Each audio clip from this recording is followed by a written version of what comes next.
యేసుక్రీస్తు నామములో మీ అందరికీ నా యొక్క శుభములు తెలియజేసుకుంటున్నాను. ఈ దినము ఆరాధన ప్రారంభించుకుంటూ గాను పిలుపు వాక్యము మనందరం చదువుకుందాం. సర్వలోక నివాసులారా, దేవుని గూర్చి సంతోష గీతము పాడి ఆయన నామ ప్రభావము కీర్తించుడి, ఆయనకు ప్రభావము ఆరోపించి ఆయనను స్తోత్రించుడి. దేవుడు తన పరుషుగాక ప్రార్థన చేసుకుందాం. పరిశుద్ధం పరిశుద్ధం పరిశుద్ధం, భక్తుల సమూహంతోనూ దేవదూతల సహవాసంతోనూ కీర్తింపబడుచుకొని ఆడబడుచున్న మా పరలోకపు తండ్రి, నీ ఘనమైనటువంటి నామమును బట్టి నీకు స్తుతులు స్తోత్రాలు చెల్లించుకుంటున్నాను. నాయన, నీ ఉచితమైన కృపను బట్టి మరొక పరిశుద్ధ దినాన్ని నిన్ను ఆరాధించడానికి, నీ యొక్క వాక్యాన్ని ప్రకటించడానికి మీరు నాకు ఇచ్చినటువంటి తరుణాన్ని బట్టి నీకు వందనాలు చెల్లించుకుంటున్నాను. ఇదిగో తండ్రి, ప్రపంచంలో అనేక మంది ప్రజలు నాయన ఈ పరిశుద్ధ దినం నీ సన్నిధికి వెళ్ళాలనే ఆలోచన ఆశతో ప్రభు ఎదురు చూస్తున్నారు. నాయన, నీకు మొరపెడుతున్నారు తండ్రి. ఆ యొక్క శుభదినము మీరు మాకు ఎప్పుడు అనుగ్రహిస్తారు నాయన. ఇదిగో నీ చిత్తమైతే త్వరలోనే అనుగ్రహించి మేమందరము ప్రభు నీ మందిరంలో కూడుకొని ఆరాధించేటువంటి భాగ్యాన్ని మాకు అనుగ్రహించండి. ఇదిగో తండ్రి, మరి ఈ రీతిగా మీరు మాకు ఇచ్చినటువంటి తలంపులు బట్టి, ఆలోచనను బట్టి, మాకు ఇచ్చినటువంటి ఆయన ఈ యొక్క అనేకమైనటువంటి ఈ యొక్క తండ్రి టెక్నాలజీని బట్టి ఈ రీతిగా మరి తండ్రి గృహాల్లో కూర్చొని నీ వాక్యాన్ని వినడానికి మీరు ఇచ్చిన తరుణాన్ని బట్టి నీకు వందనాలు చెల్లించుకుంటూ ఈ ఆరాధన అంతా నీకు భయంకరంగా జరిపించండి. అలాగే అనేక మంది ప్రజలు ప్రభు ఎంతో దుఃఖంతో, వేదనతో, బాధతో, అనారోగ్యంతోనైనా ఆకలితో అలమటిస్తుండగా ఆ బిడ్డలందరినీ కృపలో జ్ఞాపకం చేసుకొని తండ్రి, ఆ బిడ్డలందరూ నేను ఆదరించి మై పొందుకొనమని మా ప్రభువును లోకరక్షణ యేసుక్రీస్తు నామ పేరిట వేడుకొనుచున్నాము తండ్రి, ఆమేన్. మనందరం లేచి నిలువబడి ఆంధ్ర క్రైస్తవ కీర్తన నుంచి 5వ కీర్తన, నీతి గల యెహోవా అనేటువంటి కీర్తన మనందరం కలిసి పాడుకుందాం. నీతి గల యెహోవా స్తుతిని ఆత్మతో నార్పించుడి, మీ ఆత్మతో సేవించుడి.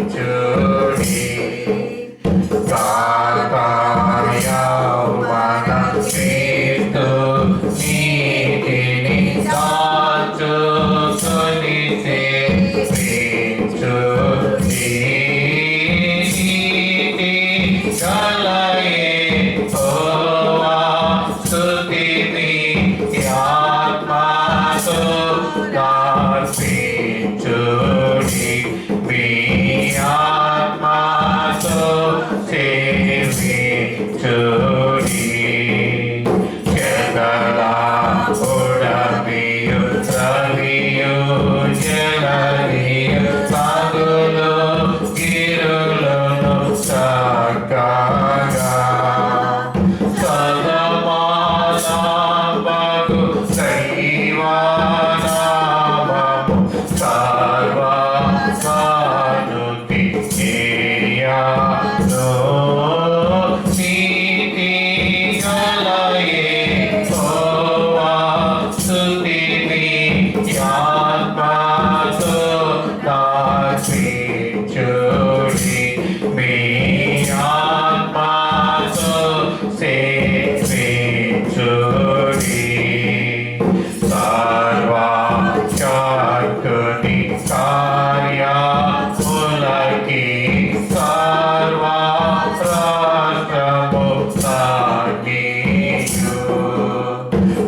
రాణి గారు వచ్చి మన ప్రార్థనలో నడిపించవలసిందిగా వారిని ఆహ్వానిస్తున్నాం. దేవునికి స్తోత్రము. ప్రార్థన చేసుకుందాం. పరమండలమందు ఆశీర్వైన మా పరవచనక మీ పరిశుద్ధ నామమునకు వందనములు, స్తోత్రములు, స్తుతులు స్వామి. మమ్మలను ప్రేమించిన ఆయన సజీవుల లెక్కలో ఉంచి నీ కృప బట్టి నైనా, నీ దయను బట్టి మమ్మల్ని అందరికీ నైనా ప్రభుత్వం నీ కరుణా కటాక్షములకు పాత్రులుగా చేస్తున్నారు అయ్యా.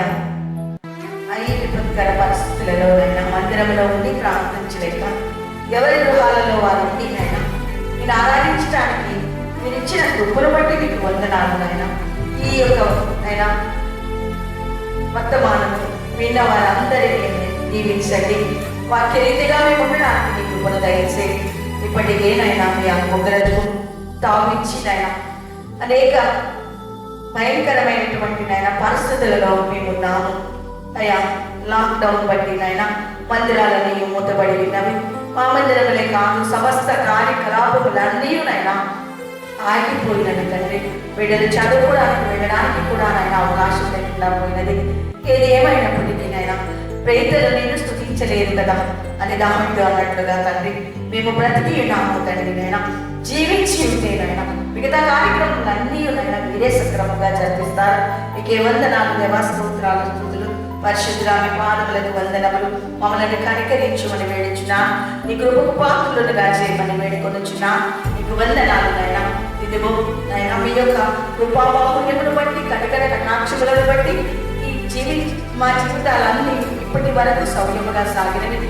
ఒక చీల వైరస్ వల్ల నాయన ప్రభు, కరోనా వలన నాయన మేము నాయన కరుణ లేని వారముగా ఉన్నామని అంటున్నారు. కానీ కరుణామయుడమైన యేసుక్రీస్తు ప్రభు మీ పాదములకు వందనములు, స్తోత్రములు. మీ కృపా కటాక్షములను బట్టి ఇంతవరకు కరుణించి కాపాడి మీ రక్తముతోనైనా మమ్మలను పునీతులుగా చేసి నీ కృపలో మమ్మల్ని నుంచి నడిపిస్తున్నందుకే మీకు వందనాలు. దేశములన్నీ నాయన అతలాకుతలమైపోయి దుఃఖములో, వేదనలో తమ ప్రియులను పోగొట్టుకుని ప్రభువా ఏ దిక్కు తోచుక తండ్రి నాయన మరణశైలి మీద ఉన్న వారికి సేవ చేయడానికి కూడా నోచుకోక, వారిని చూడలేకనైనా చూడడానికి అవకాశం లేక అపరితమైన దుఃఖములో నలిగిపోతూ తండ్రి దిక్కుతోచని స్థితిలో ఉన్నారు. దేశాది నేతలందరూ అయినా ఎంతో దుఃఖముతో, వేదనతో ఏమి చేయాలో మార్గము తోచుక ఉన్నారు. ఇప్పటికీ నైనా వైరస్ చూచిన వారే లేరు అంటున్నారు అయ్యా. దాని గురించి విషయాలు కనుక్కున్న వారు లేరు అంటున్నారు. మీకు అసాధ్యమైనది ఏది లేదు. సృష్టికర్త మీ పాదములకు వందనములు, స్తోత్రములు. సహాయం చేయండి. కృపనందించువారుగా ఆయన మేము నీకున్నాను. కృప కొరకు ప్రాకులాడుతున్నాం. నా కృప మీకు చాలినంత కృపనిచ్చావు. ఆ కృపలో మేము నాయన అన్యదానైనా ప్రభు అవసరం లేని పరిస్థితులలో వాటిని నైనా ప్రభు మా ఇష్టానుసారముగా వాడుకొని ప్రభు ఎన్నో నైనా మరచినాము తండ్రి. నీ కృపను విడిచిపెట్టి ఉన్నాము. అందుకు బట్టి మమ్మల్ని క్షమించుమని వేడుకొనుచున్నా. ఈ కృపలో మమ్మల్ని కొనసాగించడానికి, మరలా మందిరములు తెరవబడడానికి, మరలానైనా మేమందరము ఆరోగ్యరీత్యా భయం లేకుండా ఉండడానికి, మరణ భయముతో ఉన్నాము నైనా మరణపు ముళ్ళను విరిచిన వాడా మీ పాదములకు వందనములు, స్తోత్రములు. పరిశుద్ధుడా మీ పాదములకు వందనములు. మా పాపమును బట్టి, మా పాప పరిహారం కొరకై మరణించిన నిన్ను నైనా మీ రక్తము చేత కొనబడిన మామూలను నైనా ప్రభువా మీరు ఒదిగి వచ్చే వరకు ఎత్తుకొని ముద్దాడు దేవుడలను మీరిచ్చిన వాగ్దానములు మరచినందుకు గాను ఇలాంటి పరిస్థితులలోనికి మేము చొచ్చుకొని పోయినాం. పాదములు జాగ్రత్తకు సిద్ధపడి ఉన్నవి. మీ మగాధ రూపంలోనికి వెళ్ళిపోతామేమో తండ్రి. మీ పాదములకు వందనములు. మమ్మల్ని కరికరించండి నైనా, కృప చూపండి నైనా. మా దేశాధినేతలకు, మా శాస్త్రవేత్తలకు నైనా, శాస్త్ర పరిశోధకులకు నైనా ప్రభువా, అలాగే నైనా ఈ బ్యాక్టీరియాలు, సూక్ష్మజీవులు, కణ సిద్ధాంతములు తెలిసిన వారి అందరికీ నైనా ప్రభువా మీరు మార్గదర్శకాలు ఏర్పాటు చేయండి. మీరు నైనా జ్ఞానమును అనుగ్రహించండి. సకల జ్ఞానములను యుద్ధం ఉన్నది తండ్రి. జ్ఞానం అనుగ్రహించి దానికి నైనా విరుగుడును నైనా ప్రభువా మందును కనిపెట్టడానికి నీ కృపను దయచేయండి. ఒకవేళ నైనా దేశాల మధ్య జరుగుతున్నానైనా ప్రభా ఈ రోజునైనా ఇంకా ఎంత కాలం ఉంటుందో మాకు తెలియదు. నేను సమస్తమును ఆగి మాకు మేమే సంఖ్యలు బిగించుకొని మాకు మేమే ఎటు తోచని స్థితిలో ఉన్నాం. కనికరించండి, కృప చూపండి అయినా, ఇంతకంటేనైనా మాకు నైనా ప్రభా వేరే దిక్కు ఏది లేదు. మీరేది ఈ భూమి మీదనైనా మీరు కాక ఎవరున్నారు స్వామి? మిమ్మల్ని అడుగుచున్నామయ్యా, సహాయకుడా సహాయం దయచేయండి. ఈ పరిస్థితులన్నీ మీ చేతులలోనైనా ప్రభా ఉన్నవి. వీటిని చక్కబెట్టగల శక్తి మీకు మాత్రమే ఉన్నది. శక్తి స్వరూపుడా మీ పాదములకు వందనములు. సైన్యములకు అధిపతి యెహోవా పరిశుద్ధుడా మీ పాదములకు వందనములు. మాలో పరిశుద్ధతను అనుగ్రహించిన ఆయన ఈ వాక్యమును మేము నాయన నిత్యమునైనా దాన్ని జ్ఞానము చేసుకుంటూ నీ కృపలో ముందుకు సాగడానికి నాయన సహాయం దయచేయండి. వీళ్ళందరూ వాక్యములు విని నాయన ఆ ప్రకారంగా నడుచుకుంటున్నాయన ఆ విధముగానైనా నేను ఆరాధించడానికి నిత్యము నీ కృపలో కొనసాగడానికి మీరు సహాయం దయచేయమని నజరేయుడైన యేసు నామములో ఈ ప్రార్థన అడిగి వేడుకొనుచున్నాను పరమ తండ్రి, ఆమేన్.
చదివిన భాగము లూకా సువార్త 24వ అధ్యాయము 13 నుంచి 21 వచనం వరకు మనం చదువుకుందాం.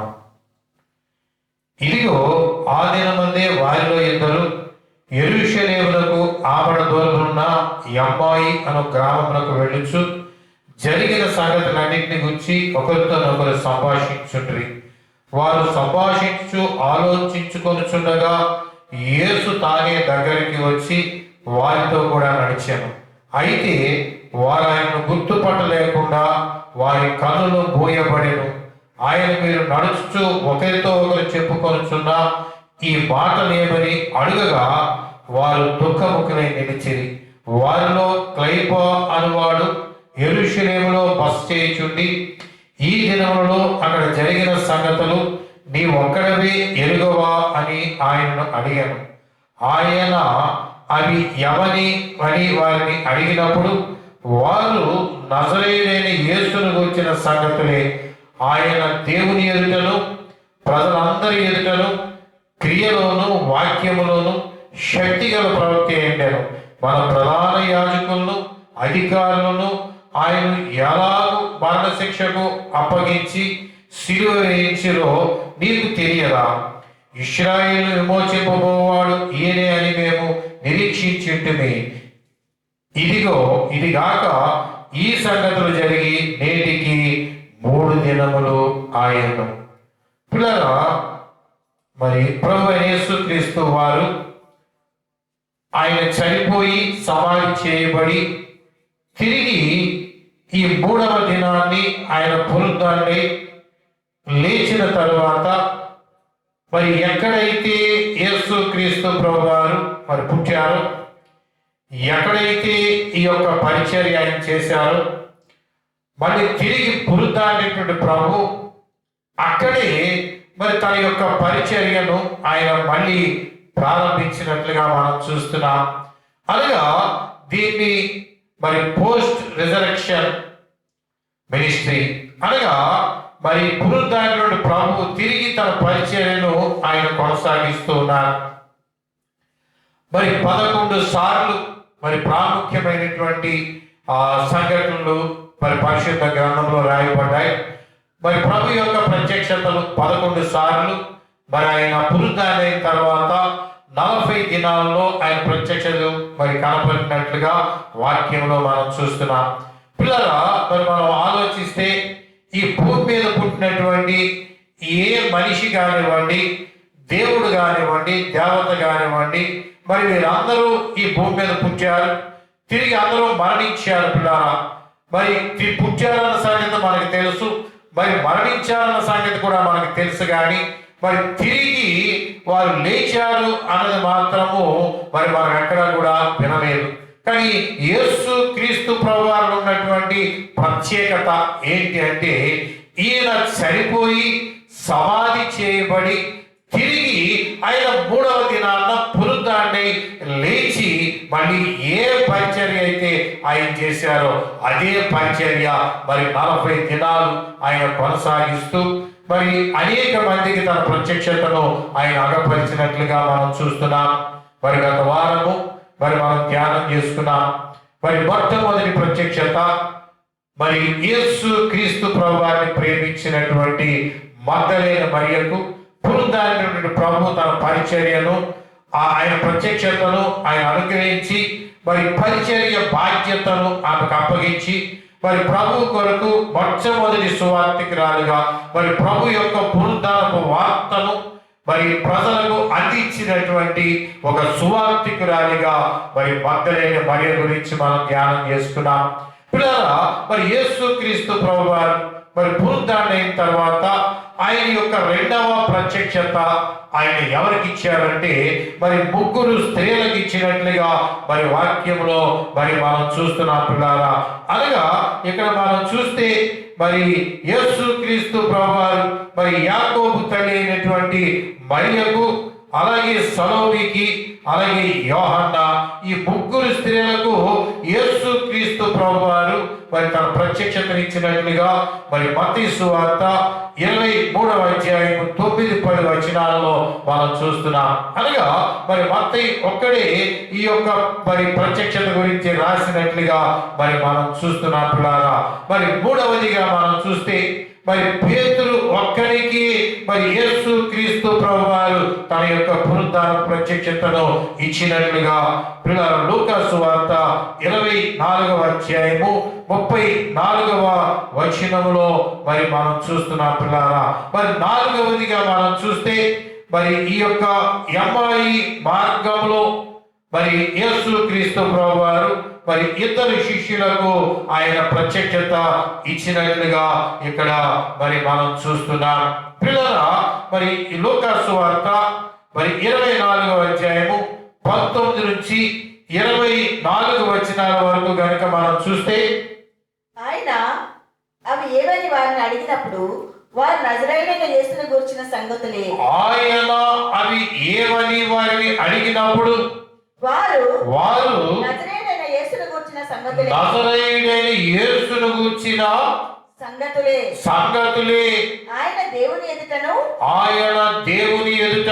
ప్రజలందరి ఎదుటను క్రియలోను వాక్యములోను శక్తిగల ప్రవక్త అయ్యుండెను. పిల్లరా, ఇక్కడ మనం చూస్తే ఈ యొక్క ఎమ్మాయి మార్గంలో మరి ఇద్దరు శిష్యులు మరి వారు నడుచుకుంటూ మరి యొక్క యెరూషలేములో జరిగినటువంటి సంఘటనలు వారు మాట్లాడుకుంటున్నప్పుడు మరి యేసు క్రీస్తు ప్రభువారు మరి వారితో కూడా నడిచినట్లుగా మనం చూస్తున్నాం. మరి నడుస్తున్నప్పుడు యేసు క్రీస్తు ప్రభువారిని వారు గుర్తుపట్టలేదు. మరి యేసు క్రీస్తు ప్రభువారు ఏంటి మీరు మాట్లాడుకుంటున్నారు, ఎవరి గురించి మీరు మాట్లాడుకుంటున్నారంటే వారు చెప్తున్నటువంటి మాట ఏంటంటే, మరి యెరూషలేములో ఉన్నటువంటి నీవు ఈ సంగతులు నీకు తెలియదా? ఎందుకంటే మరి యెరూషలేములో భయంకరమైన సంఘటన జరిగింది. మరి ఈ వార్త దావానములా అందరికీ వ్యాపించింది. మరి నజరేయుడైనటువంటి యేసును వారు ప్రధాన యాజకులు మరి పట్టుకొని ఆయన సిలువ వేశారు. అయితే మేమందరము కూడా మరి మేము కనిపెట్టాం, ఎందుకంటే మమ్మల్ని అందరినీ విమోచించేటువంటి విమోచనకర్త ఈయనే అని మేము అనుకున్నాం. కానీ ఆయన చనిపోయి నేటికి 3 దినాలైంది అని వారు యేసు క్రీస్తు ప్రభువారికి చెప్తున్నప్పుడు పిల్లారా, మరి యేసు క్రీస్తు ప్రభువారు ఎందుకు తన యొక్క ప్రత్యక్షతను ఆయన తన శిష్యులకి ఆయన ఇస్తున్నారు అంటే, మరి గత వారం మనం ధ్యానం చేసుకున్నాం. మరి యొక్క మతాధికారులు, శాస్త్రులు, పరిచయులు, ఆ రోమా సైనికులు మరి యేసు క్రీస్తు ప్రభువారి యొక్క ఆయన పునరుద్ధానం గురించి వారందరూ కూడా ఆలోచించారు. ఎందుకంటే ఆ వంచకుడు మరి బ్రతుకున్నప్పుడు నేను తిరిగి లేస్తానన్నాడు కనుక ఆ యొక్క సమాధికి కాపలా పెంచమన్నారు వాళ్ళు. అనగా వారు విశ్వసించారు. మరి ఆదివారం పెద్దలకండి యేసును ప్రేమించినటువంటి ఈ మగ్దలేన మరియా కొంతమంది మరి స్త్రీలు అక్కడికి వచ్చారు. కానీ శిష్యుల్లో ఆ యొక్క నమ్మకం లేదు పిల్లారా. వారందరూ కూడా భయంతో ఉన్నారు, బాధతో ఉన్నారు, దుఃఖముఖులై ఉన్నారు. అయ్యో మనం అనుకున్నది ఒకటి, జరిగింది ఒకటి. వారు ఏమనుకున్నారంటే ఈ యొక్క యేసు అనేటువంటి వ్యక్తి వారు అప్పటికే అనేక మంది వచ్చారు. ఈ యొక్క ఇశ్రాయేలును విమోచించాలని వారు ఎన్నో ప్రయత్నాలు చేసి వాళ్ళందరూ కూడా కాలగర్భంలో కలిసిపోయారు. అయితే యేసు క్రీస్తు ప్రభువారు వచ్చి ఆయన ఒక పిలుపునిచ్చారు. ఏంటా పిలుపు అంటే, ప్రయాసపడి భారం మోసుకున్న సమస్త జనులారా నా యొద్దకు రండి, నేను మీకు శాంతిని విశ్రాంతిని ఇస్తానన్నప్పుడు మరి పిలుపు వారికి ఎంతో పిల్లరా మరి ఆత్మీయంగా వారికి కనిపించింది. వారి మనసుకి ఎంతో నెమ్మది కలిగించింది కనుక అనేక మంది యేసు క్రీస్తు ప్రభువారి వైపు ఆకర్షితులయ్యారు. మరి యేసు క్రీస్తు ప్రభువారి యొక్క పరిచర్య, ఆయన మాట్లాడేటువంటి మాటలు చూసినప్పుడు వీరిలో ఒక విధమైనటువంటి నమ్మకం కలిగింది. ఎందుకంటే మమ్మల్ని విమోచించే రక్షకుడు ఈయనే. ఈ యొక్క రోమా మరి పరిపాలన నుంచి మమ్మల్ని విమోచిస్తాడు, మమ్మల్ని స్వతంత్రులు చేస్తాడని వీరందరూ మరి భౌతిక భూలోక సంబంధమైనటువంటి ఆలోచనలోనే వారు ఉన్నారు. ఆ రీతిగానే ఆయన యందు విశ్వాసం ఉంచారు కానీ ఆత్మ సంబంధమైన ఆలోచన లేదు. యేసు క్రీస్తు ప్రభువారు చెప్తున్నప్పుడు కూడా వారెవరు కూడా పట్టించుకునే స్థితిలో లేరు. చివరికి మరి ఈ దినము మరి యేసు క్రీస్తు ప్రభువారు ఈ పునరుద్ధానపు దినాన్ని ఆయన పునరుద్ధారణ అయ్యాడని తెలిసినప్పటికీ మీరు యేసు క్రీస్తు ప్రభువారితో చెప్తున్నారు, మాలో కొందరు స్త్రీలు ఉదయమే వెళ్ళారు, వెళితే ఆయన సమాధిలో లేడు అని చెప్తున్నారు. ఈ సంగతులు నీకు తెలియదా అన్నప్పుడు పిల్లారా, మరి యేసు క్రీస్తు ప్రభువారు ఎందుకంటే తను తాను రుజువుపరచుకోవడానికి ఈ యొక్క ప్రత్యక్షతను పిల్లారా, వారిలో ఉన్నటువంటి అవిశ్వాసాన్ని తొలగించడానికి, వారిలో ఉన్నటువంటి భయాన్ని తొలగించడానికి యేసు క్రీస్తు ప్రభువారి ప్రత్యక్షం చేస్తున్నారు. ఎప్పుడైతే వారు ఈ రీతిగా మాట్లాడుతున్నారో మరి యేసు క్రీస్తు ప్రభువారు వారిని గద్దిస్తున్నట్లుగా మనం చూస్తున్నాం. ఆయన ఏమంటారంటే ఈ లూకా సువార్త 24వ అధ్యాయము 25వ వచనం నుంచి మనం చూస్తే, అందుకు ఆయన అవివేకులారా ప్రవక్తలు చెప్పిన మాటలను నమ్మని మందమతులారా, క్రీస్తు ఇలాగు శ్రమపడి తన మహిమలో ప్రవేశించుట అగత్యము కాదా అని వారితో చెప్పి మోషేయు సమస్త ప్రవక్తలను మొదలుకొని లేఖనములన్నిటిలో తన్ను గూర్చిన వచన భావము వారికి తెలిపెను. పిల్లరా, ఇక్కడ యేసు క్రీస్తు ప్రభువారు ఆయన వారిని గద్దిస్తున్నట్లుగా మనం చూస్తున్నాం. అంటే ఆ గద్దింపు ఎందుకు వచ్చిందంటే ఎప్పటికీ కూడా వారిలో నమ్మకం లేదు, ఎప్పటికి కూడా వారిలో విశ్వాసం లేదు. అందుకని అంటాడు, ఓ అవివేకులారా, ఇంకా మీరు అవివేకులనే ఉన్నారు, ఇంకా మీరు మందమతులుగానే మీరున్నారు. జరుగుతున్న సంఘటనలు బట్టి, జరుగుతున్న కార్యాలను బట్టి మీరు ఇంకా మరి ప్రభు యందు మీరు విశ్వాసము ఉంచలేకపోతున్నారు. మరి మోషేయు ప్రవక్తలు లేఖనాలు ఏం చెప్తున్నాయి? మోషే ధర్మశాస్త్రాన్ని ఇచ్చాడు. ధర్మశాస్త్రంలో ఏం రాయబడి ఉంది?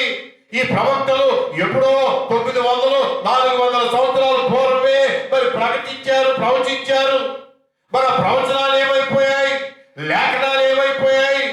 మరి ధర్మశాస్త్రాన్ని చదువుతున్నారే, ప్రవక్తలు చెప్పిన మాటల్ని మరి నమ్మలేకపోతున్నారా?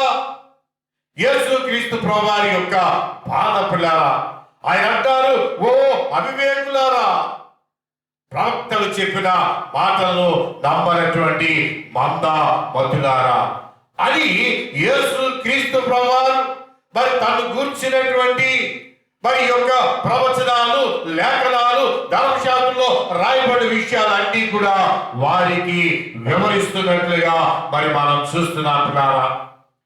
ఆయన 3.5 సంవత్సరాలు మరి భూమి మీద పరిచర్య చేసి చనిపోయి తిరిగి లేచిన తర్వాత కూడా ఆయన తన పరిచర్యను కొనసాగిస్తున్నారు. ఎందుకంటే వీరిలో విశ్వాసం లేదు, అవివేకులుగా ఉన్నారు, అవిశ్వాసులుగా ఉన్నారు, మందమతులుగా ఉన్నారు కనుక వారిని గద్దిస్తూ యేసు క్రీస్తు ప్రభువారు ఈ మాటలు వారితో చెప్తున్నారు పిల్లారా. ఎందుకంటే మేము మాట్లాడుతున్నది యేసు క్రీస్తు ప్రభువారితో అన్న సంగతిని వారు గమనించలేకపోతున్నారు, గుర్తించలేకపోతున్నారు. ఎప్పుడైతే యేసు క్రీస్తు ప్రభువారు వారితో కలిసి ఆ యొక్క బలలో ఆయన పాల్గొని ఆ రొట్టె విరిచినప్పుడు పిల్లారా, వారి యొక్క కన్నులు తెరవబడ్డాయంట. వారు కన్నులు తెరుచుకోగానే ఈయన ప్రభువు అని వారు గుర్తుపట్టగలిగారు. వారు గుర్తుపట్టగలిగి ఈ 32వ వచనంలో మనం చూస్తే మరి వారు ఒక చక్కని మాట అక్కడ వారు మాట్లాడుతున్నారు. ఏమంటారంటే, అప్పుడు వారు ఆయన త్రోవలో మనతో మాట్లాడుతున్నప్పుడు లేఖనములను మనకు బోధపరిచినప్పుడు మన హృదయము మనలో మండుచుండలేదా? వారు ఎప్పుడైతే యేసు క్రీస్తు ప్రభువును గుర్తుపట్టారో వారు అంటున్నటువంటి మాట, ఆయన త్రోవలో ఆయనతో పాటు మనం వస్తున్నప్పుడు, త్రోవలో ఆయన మనతో ఈ లేఖనాల గురించి మాట్లాడుతున్నప్పుడు యేసు క్రీస్తు ప్రభువారి యొక్క మరి ఈ యొక్క శిలువ శ్రమల మరణ పునరుద్ధానాల గురించి ఆయన మనతో వివరిస్తున్నప్పుడు మన హృదయములు మండుచుండలేదా? మన హృదయాలు మండుచుండలేదా? పిల్లారా, దేవుని యొక్క వాక్యము మనం వింటూ ఉన్నప్పుడు, అందుకని వాక్యం గురించి రాయబడినటువంటి మాట ఏంటంటే, వాక్యము రెండంచుల గల ఖడ్గమంట, అది కీళ్లను పూలుగులను మరి విభాగింపమంత మట్టుకు అది దూసుకొని వెళ్ళిపోవాలి. పిల్లారా, దేవుని యొక్క వాక్యము నువ్వు వింటూ ఉన్నప్పుడు మరి యేసుక్రీస్తు ప్రభువారు అంటారు, మాట్లాడేది మీరు కాదు, నా తండ్రి ఆత్మ మీలో ఉండి మాట్లాడుతుంది. ఇక్కడ ఎవరు నిలబడి మాట్లాడుతున్నప్పుడు కూడా అది దేవుని యొక్క మాటగా మనం తీసుకోవాలి. ఎందుకంటే ఆ వాక్యమైనటువంటి ప్రభు మనతో మాట్లాడుతున్నాడు. మన హృదయములో మరి ఆ యొక్క మంట పుట్టాలి. పిల్లారా, ఆ తీవ్రత మన హృదయంలో ఉండాలి. అంతేగాని వాక్యం అంటే ఏదో మనం వేళాకోళంగా తీసుకొని ఏదో చక్కని కథ విన్నట్టుగా కాదు. పిల్లారా, ఇది దేవుని యొక్క వాక్యము.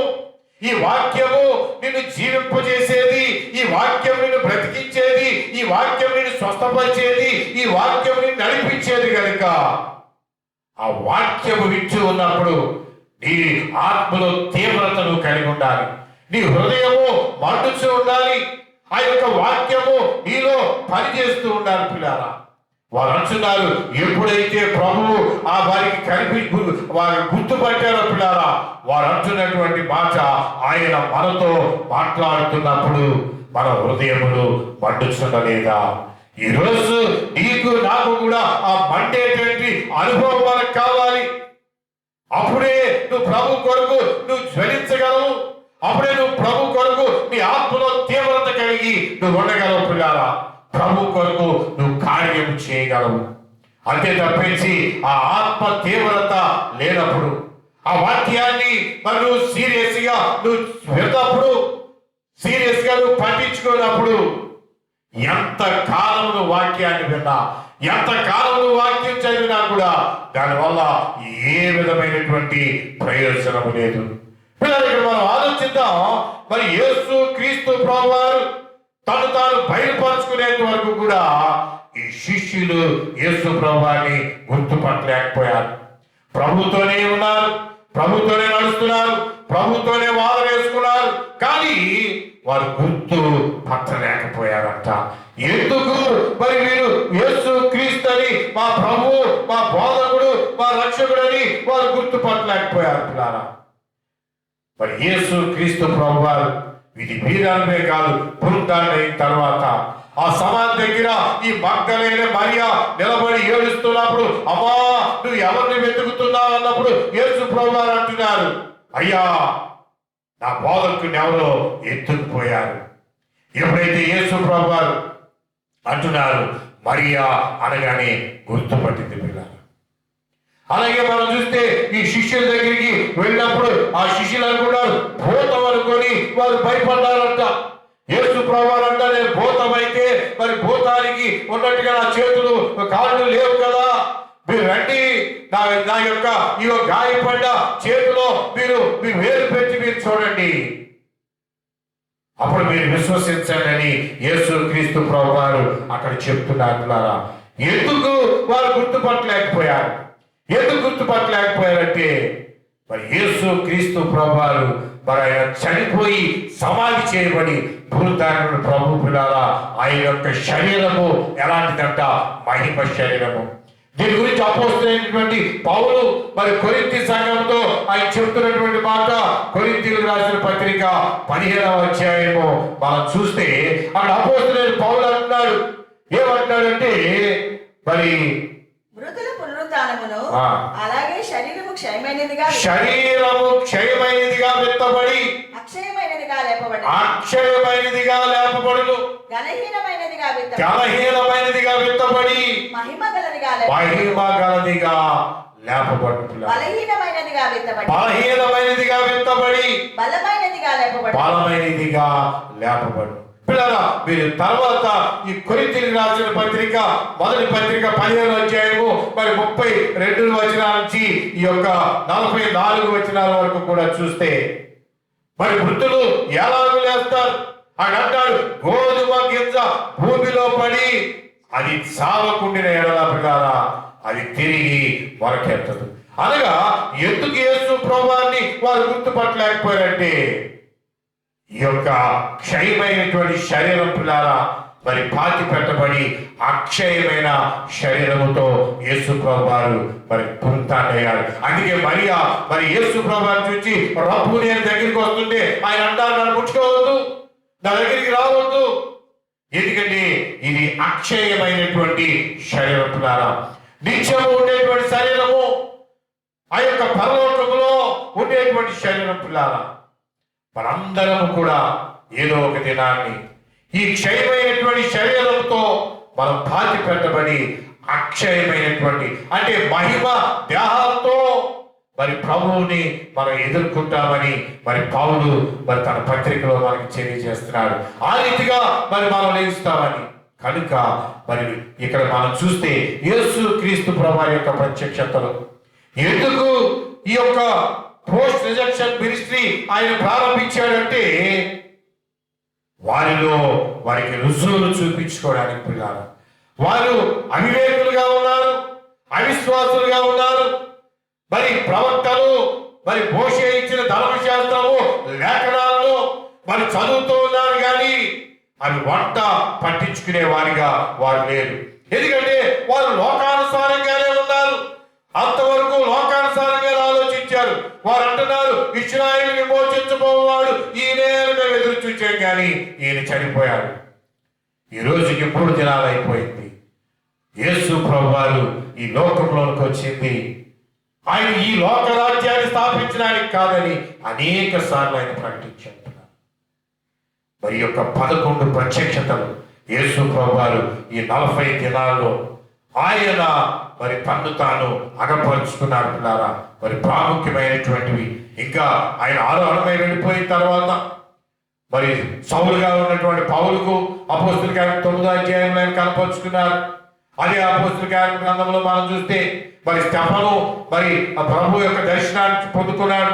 ప్రకటన గ్రంథంలో యోహాను ప్రభు దర్శనాన్ని పొందుకున్నాడు. కానీ మరి ఆయన పునరుద్ధరణైన తర్వాత ఈ భూమి మీద తిరిగి 40 దినాలను పరిచర్య కొనసాగిస్తూ తను అందరి కనపరుచుకొని పిల్లారా ఆయన పరలోకానికి ఆరోహణమై వెళ్ళాడు.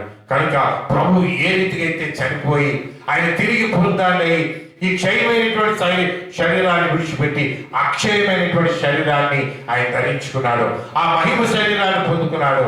అదే శరీరంతో మనందరం కూడా ప్రభుని ఎదుర్కోవడానికి మనం సిద్ధపడలాగా పరిశుద్ధాత్మ దేవుడు సహాయం దయచేయను గాక. ప్రార్థన చేసుకుందాం.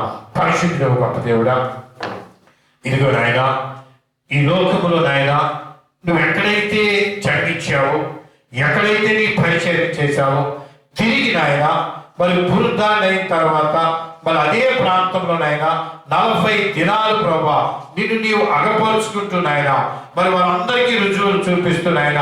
ఇదిగో నేను మామూలుగా నేను సమాధిలో లేను, ఇదిగో పునరుద్ధరణ అయ్యానని వారికి కనపరుచుకొని వారిలో ఉన్నటువంటి ఆయన అవిశ్వాసాన్ని, వారిలో ఉన్నటువంటి అపనమ్మకాన్ని, వారిలో ఉన్నటువంటి ప్రభా అనేక అపోహలను, భయాలను తొలగించి వారి నీ కొరకునైనా ఒక బలమైన సాధనములుగా నిలబెట్టిన విధానాన్ని బట్టి నీకు వందనాలు తెలియజేసుకుంటాం.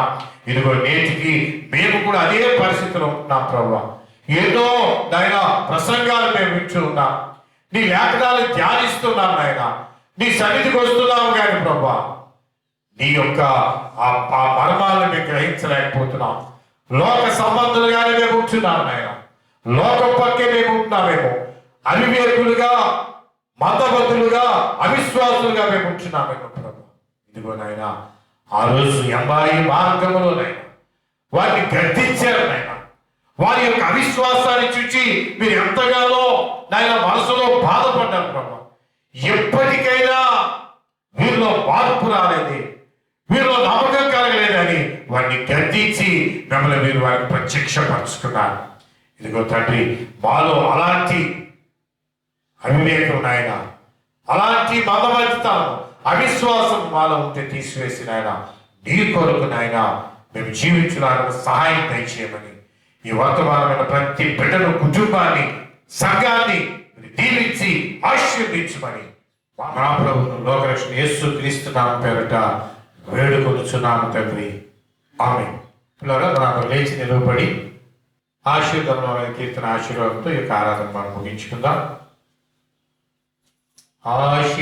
ఆశీర్వాదంబుల్ మా మీద వర్షింప చేయుమీశా, ఆశతో నమ్మియున్నాము నీ సత్య వాగ్దానము.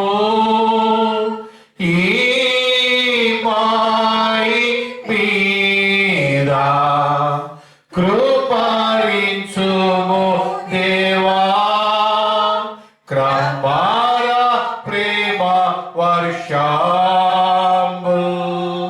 కృమ్మరించుము దేవా, ఆమేన్.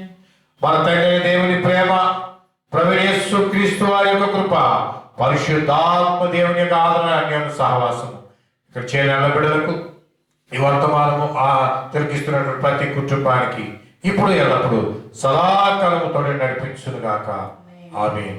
తండ్రి కుమార శుద్ధ